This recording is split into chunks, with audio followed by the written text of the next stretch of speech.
So, Mr. Business Owner, what I'm telling you is,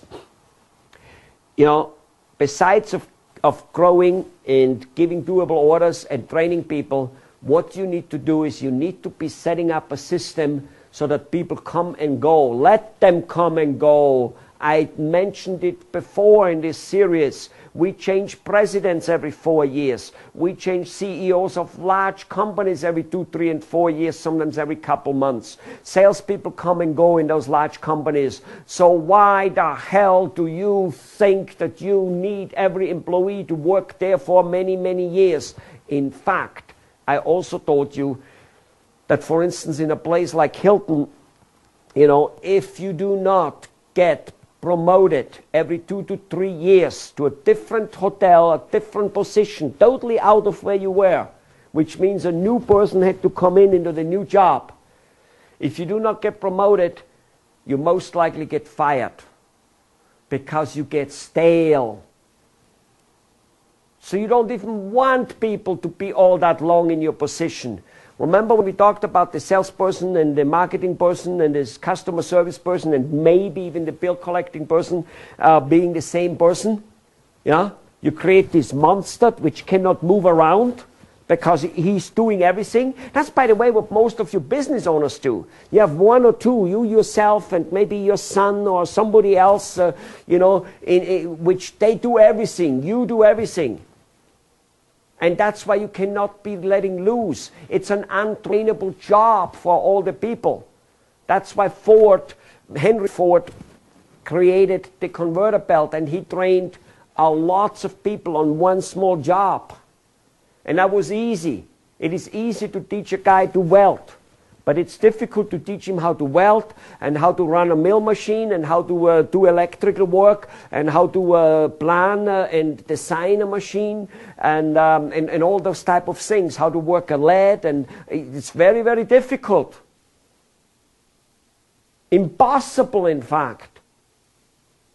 That's why it's called specializing in the medical field, even in dentistry. Such a small part out of the whole body is keeping healthy. There's, 7 or 8 or 9 different fields of dentistry.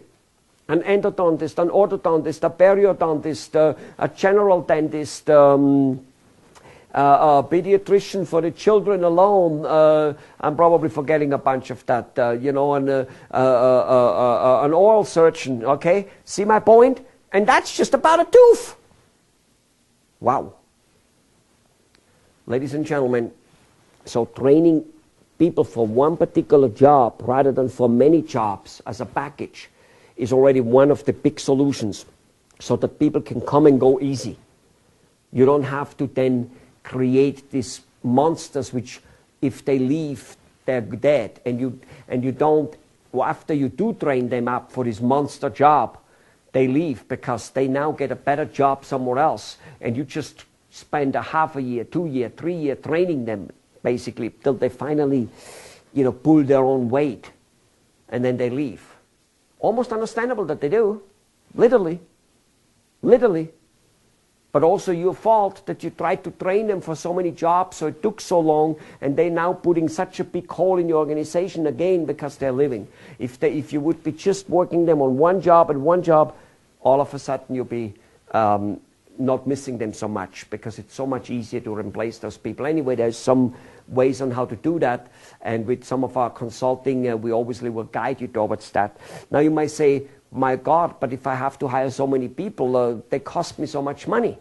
No, they don't, because they make you money. If your sales and your marketing person are 2 different people already, I'm telling you, of course you're going to make a lot more money because the marketing person is actually out there marketing, where right now your sales/marketing person isn't marketing. You understand? All right, good. So staff turnover will be with you, be it in the United States, be it in Taiwan, or be it in Singapore, or especially like in India, where it is becoming new to you guys, when yet it has been around with people like me in my countries forever. And we have systems. That's why there is an H&R department. Live with it. Realize it. It's no different than there is a monsoon in Bombay in India. There are snowfalls in Austria in December. Don't try to figure out how not to have a snowfall and how not to have a monsoon.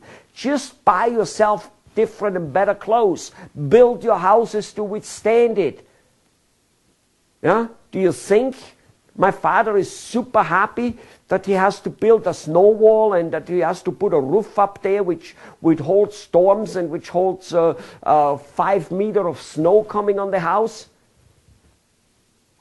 No, but it's the lesser of two evils than standing in the cold and having no house and having the snow coming in the house in winter. Same than in Bombay with the monsoon. My mom always said, there is no such a thing like bad weather. There is only bad clothing. Yeah, that's what she said. And you know what? That's what this is all about. So the staff turnover is not a bad thing. It's just what it is.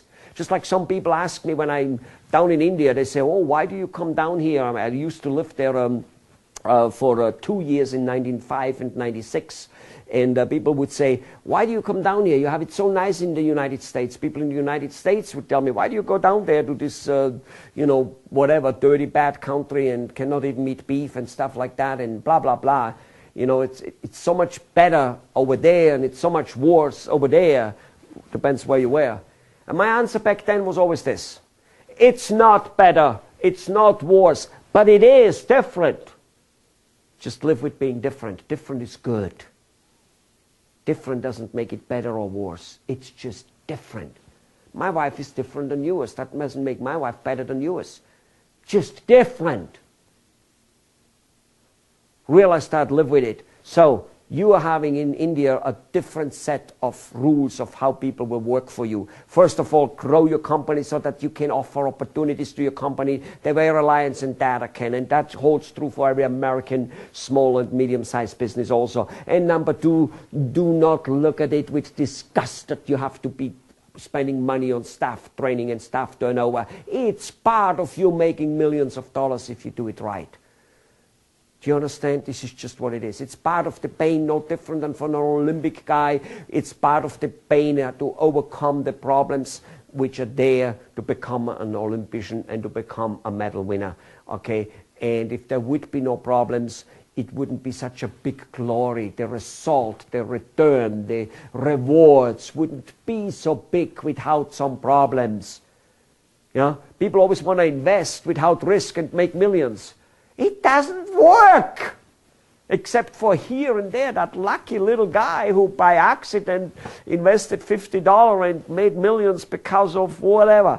You're not part of those people, most likely. And if you ever will be part of this, it's because you're out there kicking and doing. You think the gold digger who sleeps at home and does nothing and just is drunk, he will find lots of gold? The guy who will find the gold is usually the guy who is out there digging every day. In the movie industry here in Hollywood and maybe over there in Bollywood, they quite often keep saying, an overnight success. Julia Roberts, an overnight success with her movie Pretty Woman, I think. I'm not so sure. But anyway. Oh, far from it. She was not an overnight success. She made dozens and dozens and dozens of movies where she got barely any paycheck. It's because she was out there kicking, making movies, that she actually then one role gave her the overnight success, yes. But it wasn't an overnight success. She worked a long time to get there. And so do most of us business people, ladies and gentlemen. There is no one way to get rich. There is no one way to get it except here and there finding the lottery, and that doesn't work. By the way, did you know that literally 95% of all lottery winners are broke within a few years? Completely broke and life destroyed? How can that possibly be? They had nothing before and they got this. They didn't know what to do it. They didn't learn how to create it, and they not only splundered it and were back to normal. That would be still one thing. So they had a couple of years. No, they did things so wrong that afterwards they were completely and utterly screwed up. So, ladies and gentlemen, staff turnover will be with you. Grow your company, and most importantly, realize that you have to put a system in place which, yes, will cost some money to hire and train people. One of them is don't train them for too large of a job. Get them for single jobs. Realize that. Don't fight it, because just like the snow or the monsoon, it will be here, it will be there. You're going to be much more happy not fighting it, and will be able to concentrate on growing rather than on trying to concentrate your mind and working on making that happening when yet you're fighting Mother Nature. It isn't going to happen. See you on the next topic. Look forward to